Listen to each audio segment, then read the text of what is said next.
एक बात अपनी जिंदगी में उतार कर रखना कि जिससे तुमने विवाह करा है, जिसके साथ तुम्हारी शादी हुई है, जिसके साथ में तुम्हारा मंगल विवाह हुआ है, जिसके साथ तुम्हारी शादी हुई है, पाणी ग्रहण संस्कार हुआ है, विवाह हुआ है, प्रयास करती है कि कभी अपशब्द ना बोले। पति भी प्रयास करता है कि अपनी धर्म पत्नी को आड़ा टेढ़ा शब्द का संबोधन ना दिया जाए, कोई ऐसा शब्द ना बोला जाए जिससे पति की वाणी का बुरा पत्नी को लगे या पत्नी की वाणी का बुरा पति को लगे। ऐसा कोई शब्द, ऐसा कोई संबोधन, ऐसी कोई वाणी पत्नी भी नहीं बोलना चाहती और पति भी नहीं बोलना चाहता। हमने एक बात पहले की कथा में कही है, अगर आपके स्मरण में होगी तो आप लोगों ने अगर सुना होगा, अगर आस्था चैनल पर आप कथा सुनते होगे तो आपके स्मरण में होगी। हमने पहले भी कथा में कहा, ना पति बुरा होता है, ना पत्नी बुरी होती है, ना सास बुरी होती है, ना बहू बुरी होती है, ना भाई बुरा होता है, ना देवरानी बुरी होती है, ना जेठ बुरा होता है, ना जेठानी बुरी होती है, ना हम बुरे होते हैं, ना हमारा रिश्तेदार बुरा होता है। एक समय ऐसा हो जाता है जो हर एक व्यक्ति से बुराई उत्पन्न करा देता है, उस समय को हमें टाल देना है।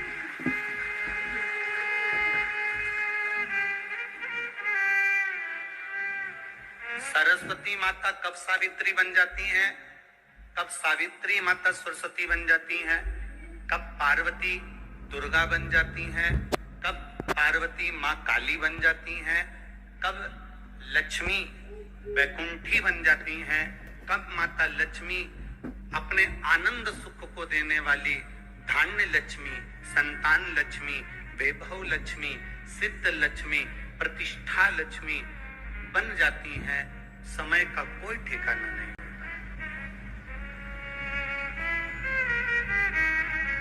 व्यक्ति बुरा नहीं है, घर में आने वाली तुम्हारी बहू बुरी नहीं है, बहू कभी जिंदगी में बुरी नहीं होती। अगर बुरी होती तो वो तुम्हारे बेटे से शादी नहीं करती, पहले ही मना कर देती कि मेरे को इससे शादी नहीं करना। बुरी नहीं है, बहू बुरी नहीं है, सास बुरी नहीं है।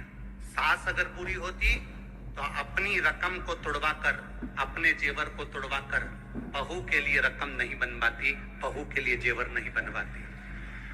बहू बुरी नहीं है, सास बुरी नहीं है, पति बुरा नहीं है, परिस्थितियां कुछ ऐसी बन जाती हैं, कुछ समय की घड़ी, पल, क्षण, चक्र ऐसा चल जाता है जिसके कारणवश हमारे भीतर बुरा हमको नजर आने लगता है, बुरा हमको दिखने लगता है। और जब हमको बुरा दिखने लगता है, जब हमको बुरा नजर आने लगता है, जब हमको बुरा सम्मुख में नजर आने लगता है, तो फिर हमारे यहाँ पर हमें अच्छा उसका बिल्कुल नजर ही नहीं आता। कुछ समय की गणना है, हम कर्म कर कर भूल जाते हैं, पर हमें भान नहीं हो पाता कि हमने कर्म कौन सा करा।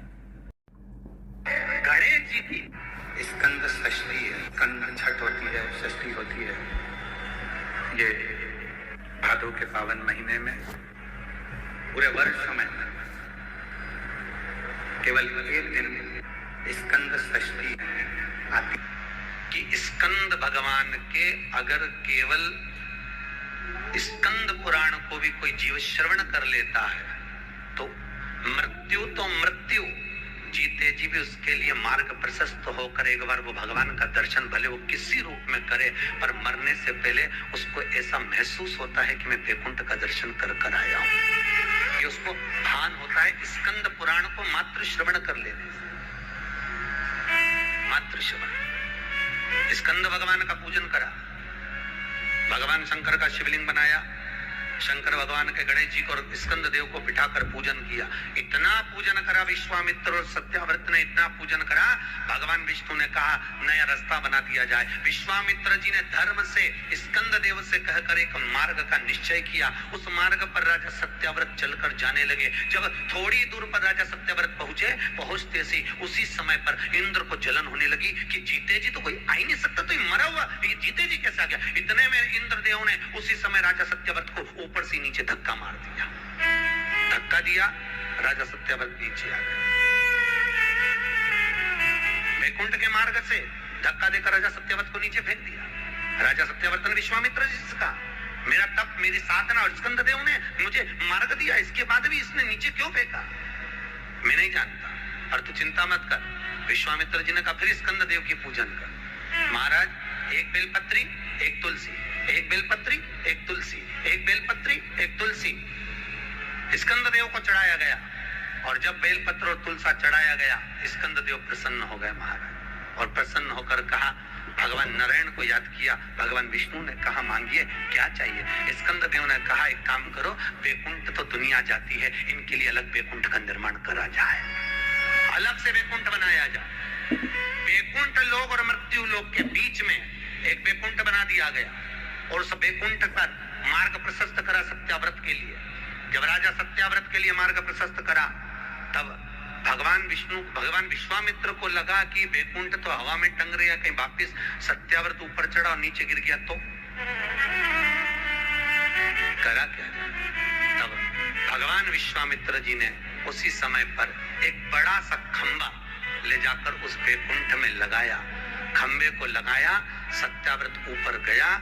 जाने के बाद जैसे सत्याव्रत ने प्रणाम करा, प्रणाम करते ही, वैकुंठ का दर्शन करते ही एक अश्रु उस खंबे पर गिरा। उस खंबे पर गिरते ही वो अश्रु के खंबा स्पर्श होने से नारियल का वृक्ष प्रकट हो गया। भगवान उसी समय माता पार्वती ने कहा, स्कंददेव, भले लोग गणेश जी का पूजन करे, प्रथम गिनती में गिने, पर तू हर कलश के ऊपर तू ही विराजमान मिलेगा। और स्कंददेव उस नारियल के रूप में विराजमान हो गए। उसके लिए वैकुंठ का रास्ता दूसरा बना दिया जाएगा, और वो जीते जी वैकुंठ जीते। आज स्कंद षष्ठी है, तो आज के ही दिन, स्कंद षष्ठी के ही दिन, एक बेलपत्र, एक दुर्वा, एक श्वेत पुष्प, सफेद फूल, स्कंद भगवान का जो स्थान है, स्कंद भगवान का जो स्थान है, उस स्थान पर एक बेलपत्र, एक दुर्वा, एक श्वेत पुष्प चढ़ाकर जल की धार को स्कंद बाबा पे समर्पित करते हुए शिवलिंग पर अगर समर्पित किया जाता है, तो कितना भी, चाहे परिवार में विवाद चल रहा हो, चाहे परिवार में विवाद चल रहा हो, चाहे रिश्तेदारों में विवाद चल रहा हो, चाहे आपस में विवाद चल रहा हो, स्कंद षष्ठी के दिन अगर जल स्कंद भगवान का नाम लेकर समर्पित किया जाता है आज के दिन, तो परिवार में वापिस प्रेम बढ़ जाता है और परिवार टूटने से बचता है। इतना नियम स्कंद षष्ठी का, इतना क्रम शिव महापुराण के अंतर्गत। आप सभी बड़े धनभागी हैं, बड़े किस्मत वाले हैं और बड़े भाग्यशाली हैं। शिव जी की बड़ी कृपा आप सभी पर है। दुर्वा जो उत्पन्न हुई है, इसमें इतना बल कहां से आ गया? शंकर भगवान बोले रहे, ओ इंद्र, तुम्हारे अमृत से भी बड़ी प्रबल है ये दुर्वा। जिस समय पर अमृत का कलश निकला, उस अमृत के कलश को देवता लेकर जा रहे थे, ले जाते राक्षसों से छुड़ाकर सबसे पहले इन्होंने समुद्र के किनारे पर उसको छुपाया। उस जगह पर भगवान विष्णु की जंघा के रोम पड़े थे, जिससे दुर्वा उत्पन्न हुई थी। उस दुर्वा पर इस कलश को रखा।